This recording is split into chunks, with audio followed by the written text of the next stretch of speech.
Hi everybody, today's review is Rush, Snakes and Arrows 2007.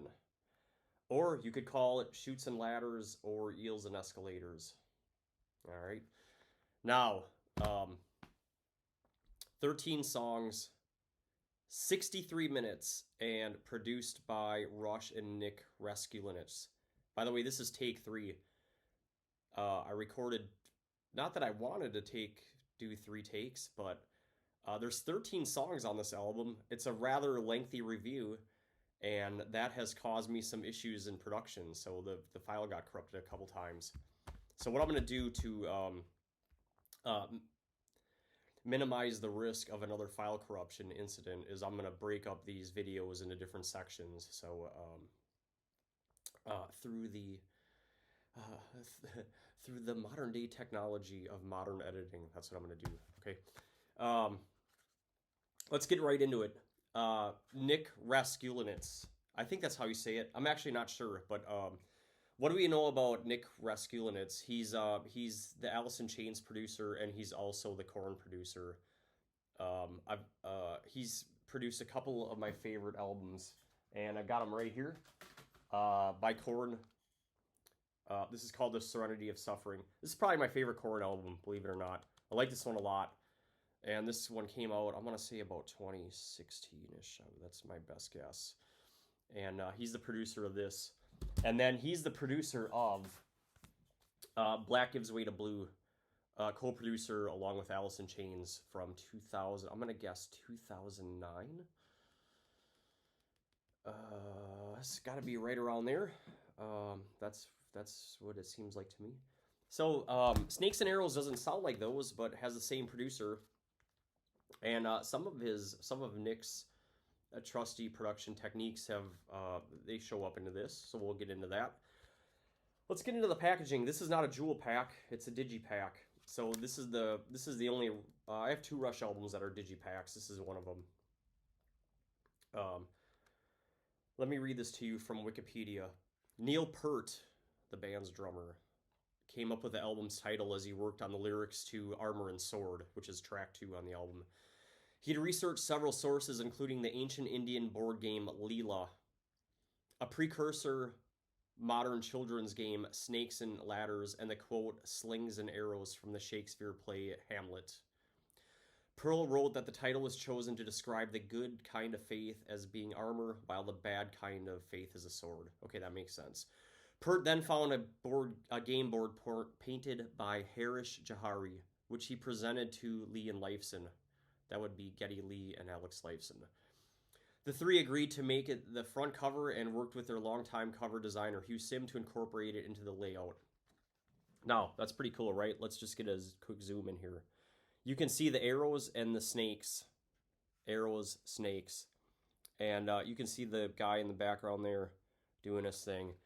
Now, to me, this bears a canny resemblance to the board game Chutes and Ladders, which I'm going to pull out. You can see, let me get it close. You can see the ladders. The ladders are like the arrows, and the snakes are like the chutes. Okay, does that make sense to you guys? Makes sense to me. And slings and arrows, good faith, bad faith, ups and downs. You climb up the ladder, you slide down the chute. You go up the arrow, you slide down the snake, I guess. It makes sense to me. Yeah, so that's it. It's a digipack. You even got snake. Is that snake skin right there? Look at that. And you got an arrow here. You got a snake here and an arrow here, right? On the back, you got this old guy's hand with an arrow. And you got the names of the songs here. And then you got the insert on the CD. You got a road sign with snakes, and then you got arrows here and here. And also, this looks like the Snakes and Arrows live album cover. On the inside, Hugh Sim's taken the time to do these elaborate pictures. They're pretty cool. It's very pink. You know, you got swords on this one. It's very Pink Floyd-esque to me. I like this one, the angel one. Also of note in the liner, Alex Lifeson took the time to thank David Gilmour, and I've dug into that a little bit. David Gilmour attended a Rush show in London, and after the show, reached out to Alex Lifeson and said, gave him some advice on songwriting and suggested that maybe you write some songs with the acoustic guitar rather than the electric guitar, and that had helped David Gilmour, and so he was sharing that advice to Alex Lifeson. And Alex took that to heart, and you can hear that on this album. A lot of the songwriting appears to me, at least, to be an acoustic, and that was acknowledged in different interviews of the band. I'm sure it's easy for you to find if you just read the Snakes and Arrows website for Wikipedia. It mentions it, but also other interviews by Geddy Lee and Alex Lifeson. Also, there's a lot of Mellotron on this album. I wouldn't say a lot. It's not like it's buried in every song, but definitely Faithless and Good News First has Mellotron. And there is also strings on Faithless. Although, if you were just listening to Faithless, it'd be hard to tell what's the Mellotron and what's the strings. It's hard for me to tell, since Mellotron is pretty convincing. But also this album, just generally, it feels like it's a little disconnected. Because I read that Neil Peart, he worked a lot in Los Angeles, where he was living at the time, and Geddy Lee and Alex Lifeson chose to stay back in Ontario. And, that's kind of how they did it for the previous album, which is Vapor Trails, and they continue to work this way. Kind of reminds me of Yes. Yes is working in California, and you got Rick Wakeman out there in England for Keys to Ascension. But I digress. Let's get right into the picks, and then we'll get into the album song by song. The picks for me, my favorite tracks are Far Cry, Armour and Sword, Workin Them Angels, and Faithless. The rest of the songs, although I don't dislike them, they just don't really do it for me. It's not the kind of Rush that I like. And then there are 3 instrumentals on this album. Malignant Narcissism is the best of the 3, in my opinion. And with that, why don't we just get right into it, all right? All right, the very first track and opening number is called Far Cry, 5 minutes and 18 seconds. It opens with a big power riff from Alex Lifeson. And it's the lyrics, by the way, all the lyrics on this album, once again, are written by Neil Peart, and the music is written by Lee and Lifeson.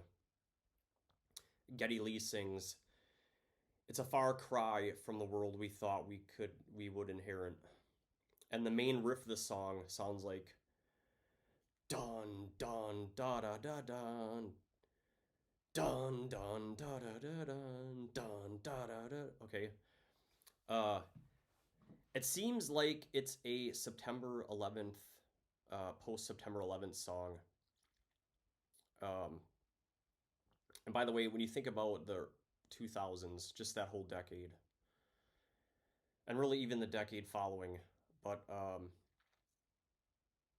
it's sort of like a dark cloud hanging over the whole decade, and you can hear it in all the music. You can hear it in you see it in the movies you watch. It was really quite a different climate, especially when you consider the 80s and 90s, which 80s was all party and play and living it up, and the 90s sort of the same. Like the world did well in the 90s. 2000s is a different atmosphere. You can hear it on this album, and it's baked into the lyrics and into the music by the band and by Neil Peart. Far Cry is in the key of E major, and it's 124 beats per minute, and it's pretty steady, and it's in 4/4 time signature. The verses are 8 bars, and the pre-choruses are 14 bars, and the chorus are 12 bars. And there's a guitar solo in it. And generally speaking, on this album, Alex Lifeson's guitar solos, although they're very good, they're not outstanding or awesome, but also they're not on top of the music. They're sort of like layered in the middle of the music. And so the guitar solos just generally feel like they're part of the jam, but it's definitely a solo, but it's not on top. Okay, like you would imagine David Gilmour on Have a Cigar, which is on top of the music, or the Comfortably Numb solos. And so that also makes it different from the rest of the decade, where a lot of these albums in the 2000s, they don't have guitar solos, although I would never say none of them do. Certainly there are some guitar solos in the 2000s. But it's just it's a defining characteristic of that decade. The song structure is a verse, pre-chorus, chorus, verse, pre-chorus, chorus, verse. I'm sorry, there's only two verses. After the second pre-chorus chorus, there's a third pre-chorus chorus, and then an outro, and that's the song. And the guitar solo is in there somewhere after one of the choruses. It's a good song. It's one of my choices. The second track is Armour and Sword. It's 6 minutes and 36 seconds. This song starts out with a softer riff from Alex Lifeson. And then this song has the line Snakes and Arrows in it, as I mentioned in the epilogue. It also seems to be a post-September 11th song where the content is heavy. Let's just call it heavy. It's also more than heavy. I didn't say it was only heavy. Things can be more than one thing at any moment, as we know. No one gets to heaven without a fight is what Geddy Lee is singing. And like many of the tracks on this album take on a religious theme also. And this is one of the many. So there's two big riffs during the verse, an arpeggiated lead guitar by Alex in the first half of the verse in 3/4 time. And it sounds like a do, do dot, do dot, do, do da, do dot, kind of like that. Do, do da, do dot. And then the second half, it's a more powerful line like in Far Cry when it switches to 4/4 time. The dun, da, da, dun, dun. Dun da da dun dun dun da da dun dun. Okay, and it just repeats like that. It's in the key of G major, 104 beats per minute, so it's a slower song for Rush, and it's in 3/4 time. The verse is 12 bars. It switches to 4/4 halfway through the 12 bars, about halfway, and then the chorus is about 11 bars. The bridge is in 4/4 time and 16 bars, and the guitar solo is 12 bars. It's one of those solos where Alex is not on top of the mix.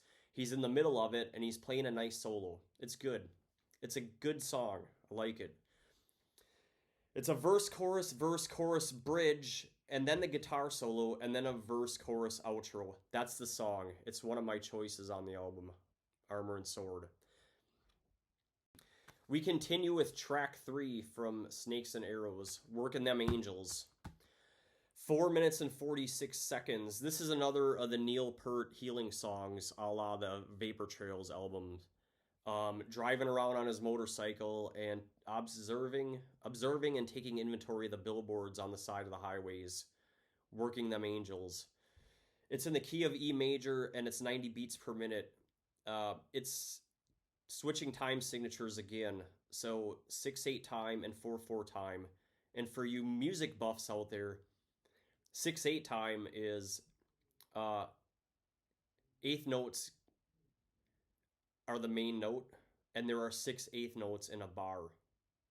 Okay, but you don't count it. You can count it 1, 2, 3, 4, 5, 6, but it's better to just count 1, 2, or triple it. That's how we learned how to count it in 6th and 7th grade band. Okay, I know there's different ways of doing this, but that's how we counted it. The verse is 16 bars in 6/8 time, and the chorus is in 4/4 time, and it's about 28 bars. I think that's what I counted. There's no guitar solo. I like the song Workin Them. This is he's singing, all my life I've been working them angels overtime. It's a cool song. I like the song. It's not your quintessential Rush song, but I like what they're doing on that one. The song structure is a verse, chorus, outro.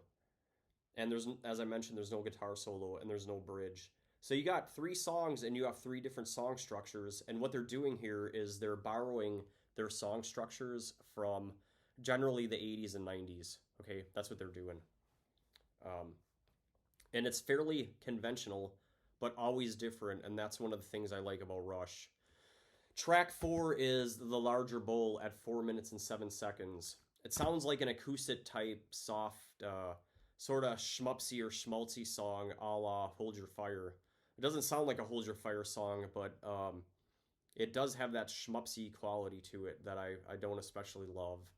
This is a very rare hippie song from Rush, and I'm gonna read this to you from Genius Education Genius's Glossary of Poetic Literary Terms. A pantoum, I believe I'm saying that right. I could be wrong, but a pantoum is composed of quatrains. The second and fourth lines of the first stanza are the first and third lines of the second, and so on. In the final stanza, the last line is the same line. It's the same as the first line of the poem, and the third line is the same as the third line of the stanza, of the first stanza. That's a pantoum. That's how Neil Peart wrote this song. And the music matches. It's in the key of C major, 124 beats per minute, and 4/4 time. Now, I want to point something out about this. There are two verses that start with the line, the some are blessed and some are cursed. That's the third and sixth stanza. Those stanzas, the third and sixth, sound more like a chorus. But the music really isn't changing. And they're not choruses, but it's sung like a chorus and it sounds like a chorus, but it's not a chorus. This song has 6 verses, and the verses are all 8 bars each. So it's verse, verse, verse, verse, verse, verse. That's the song. It's a unique song for Rush. It's definitely different, and it sounds different, and it's okay. It's got the schmupsy, schmaltzy quality that I don't love, but what I guess what I can enjoy of it is its uniqueness in the catalog. I wouldn't call it one of my favorites, but that is The Larger Bowl, track 4. Track 5 is called Spindrift. It's 5 minutes and 23 seconds. Is it a political song? If that's the case, then the words have a double meaning. It's more than just the sun coming down and the waves crashing the shore. The Genius analyst seems to think this is a song about immigration or East or West or current events or modern day events in the 2000s. I'm not so sure. I get, Neil Peart isn't big on the double meanings thing. That's really like, who's great at it was Paul McCartney and John Lennon. But that's not really Neil Peart's thing. He's just really a great storyteller and a great lyricist. But if he's leveraging the double meaning here, it's beyond me. This is the song where Geddy Lee's singing, "What am I supposed to do?" And it kind of has that da da da da da. Okay, and the guitar line, it's a big guitar riff, and it's like where, kind of a thing going on. It's in the key of D major, and it's 112 beats per minute. The verse is 16 bars, and the chorus, there's 2 different choruses, chorus 1 and chorus 2. They're both 8 bars. They just have different lyrics. They're a little bit different structure. The guitar solo is, it's the same guitar line as the main riff, which is that where thing. It's just in the higher register. So more like a where. It's a 16-bar guitar solo, okay? The song structure is a verse, chorus 1, verse, chorus 1, chorus 2, chorus 1, chorus 2, and then the guitar solo is at the end, and it's essentially the outro of the song. Track 6 is the main monkey business. 6 minutes and 1 second. It's the first of 3 instrumentals, and it has 4 parts. I think it has 4 parts, okay? The first part opens with Alex playing some arpeggios, and then it sounds like strings or mellotron in there, in the background. And then Alex plays the da da dun da da dun da da dun da, okay? And then the second part of the song is that's the part where I sing along. Now these words aren't sung by anybody, but it just sounds like main monkey business, okay? And then the third part of the song is more like a do do do do do do. And then there's a fourth part of the song which is more like a metal part. And I'm not saying it's metal. It sounds like a metal. Actually, to me, it sounds like it could be a Porcupine Tree. It could be in a Porcupine Tree deal, one of their deals, or a Steve Wilson deal. That's the fourth part. It's more like a more metal part. And then the song just kind of repeats itself, those four parts over and over for the entire 6 minutes of the song. It's in the key of F major, and it's 160 beats per minute. And it's an instrumental. And I believe this is, two of these three instrumentals were nominated for a Grammy for Best Rock Instrumental, or Hard Rock Instrumental. I think that's one of them. Track 7 is called The Way the Wind Blows. It's 6 minutes and 28 seconds. By the way, you might be noticing some of these songs are rather long for Rush. There are no 20-minute epics or 10-minute epics, but the songs are mostly in the 5-6 minute range, which, it really tests the patience of the listener. They're just repeating this. Okay. It starts with some light tapping of the drums at the beginning of The Way the Wind Blows. And then a big blues style opening guitar riff. This is one of those songs you can tell Alex wrote on an acoustic, and then in the embellishment process of the recording, they overdubbed some big overdriven guitar riffs to it afterwards. Okay, that's my take of it. That's what I hear. It's in the key of G major, and it's 64 beats per minute on the sheet music. But if you count it in 3/4 time, it goes really fast, and actually that makes more sense to me. The key signature on the sheet music is 12/8 time. So once again, one bar gets 12 eighth notes.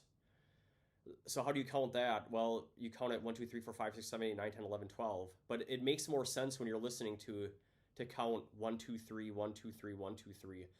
And if you count it that way, that makes more sense to me, because then the verse is 16 bars in 3/4 time.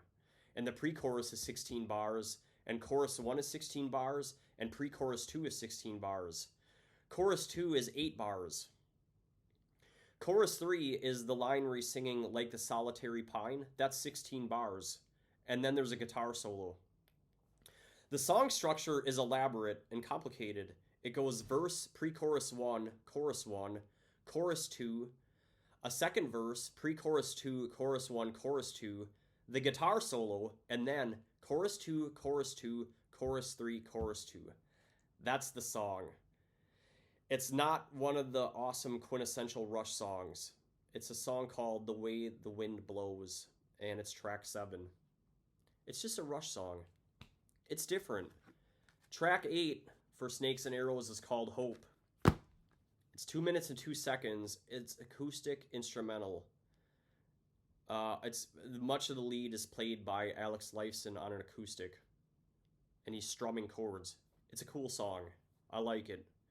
It's not noteworthy or a choice song, but I dig the song. Okay, it's a key of D major. It's 58 beats per minute, so a very slow tempo. And again, we're in 15/8 time, switching to 12/8 time. So 15 eighth notes in a bar, and then 12 eighth notes in a bar. Have fun counting, people. It's an instrumental. Great track. I like it. Track 9 is called Faithless, 5 minutes and 31 seconds. The credits say they have both strings and mellotrons. I think I alluded to that in the epilogue, or the prologue.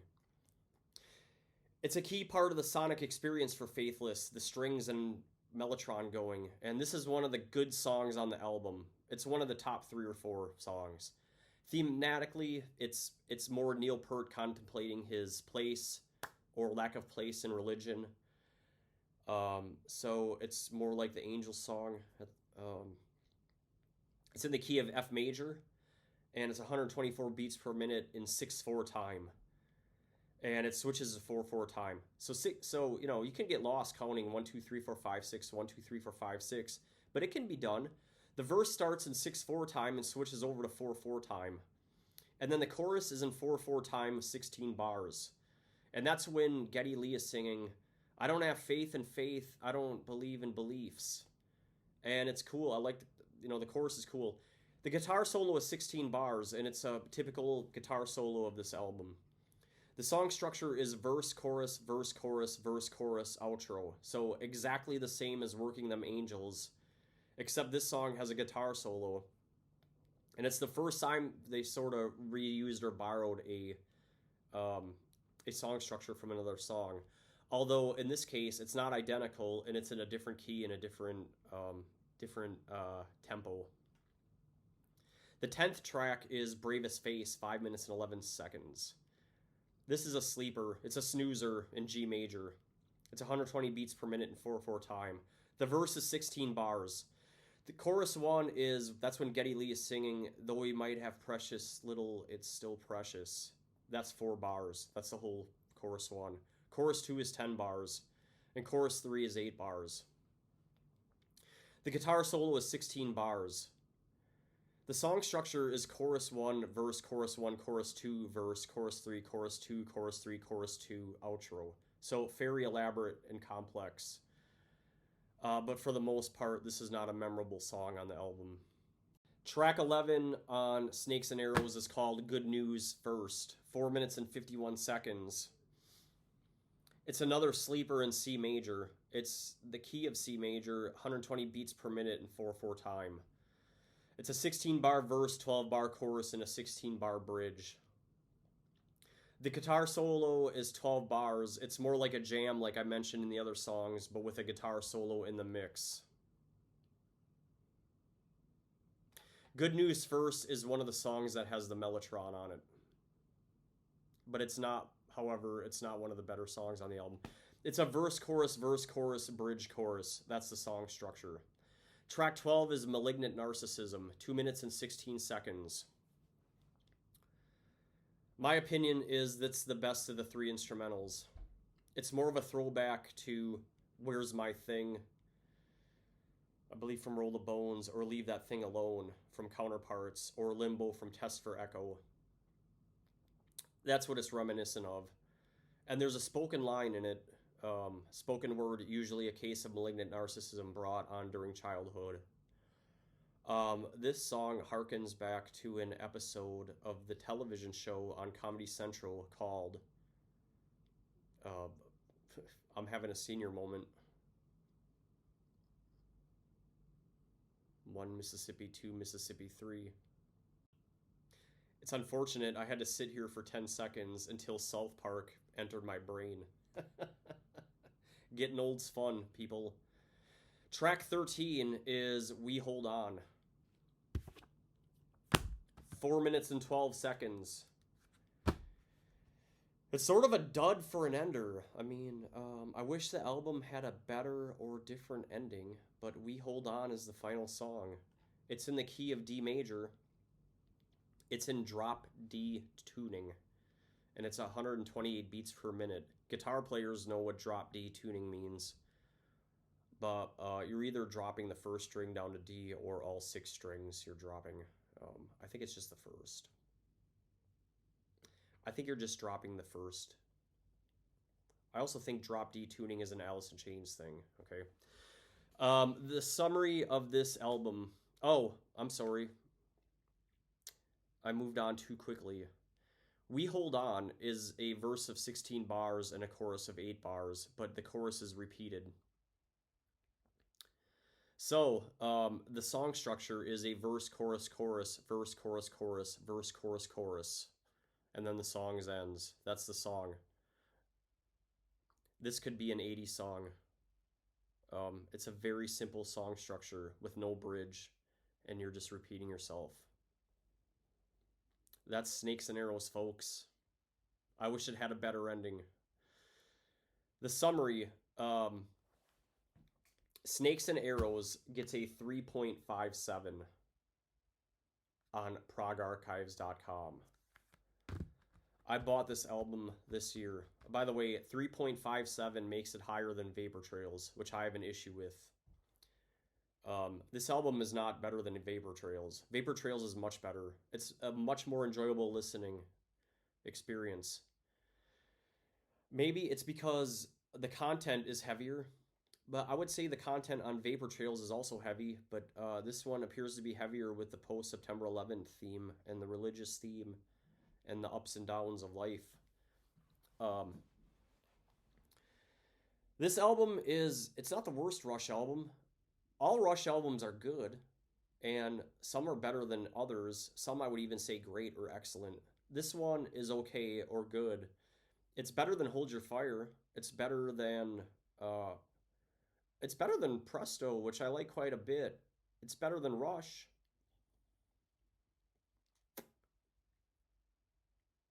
Is it better than Roll the Bones? I don't think so. I don't think it's better than Test for Echoes. Test for Echo. It's fine. It's good. I mean, it's Stage 5 Rush. It's good. It's not going to be your favorite. I bought it this year. I got it through eBay. This one's a used album. I got it through eBay. I got it the same time I got the remastered Rush. And I think I got Show of Hands the same day. And I think I got Different Stages the same weekend. And I think even another album. But I was excited to get this album just reading the reviews on progarchives.com and the different album reviews. I thought, wow, this is going to be great. It's really going to be really different. And it is really different from other Rush albums, but it's not one of my favorites. And the fact that I haven't listened to it as often as other Rush albums says to me I don't like it as much. But I've listened to it a lot this week. I listened to it a lot when I got it and a lot this week. And it's okay. It's better than I remembered, and I notated the 4 or 5 or 6 tracks that are pretty good. The rest of the album, not so great. It's just uneven. It's an uneven album to me. That's my review of Snakes and Arrows. I would like to hear the Snakes and Arrows live. I have it in my watch later on YouTube. So also I plan on picking up the Blu-ray.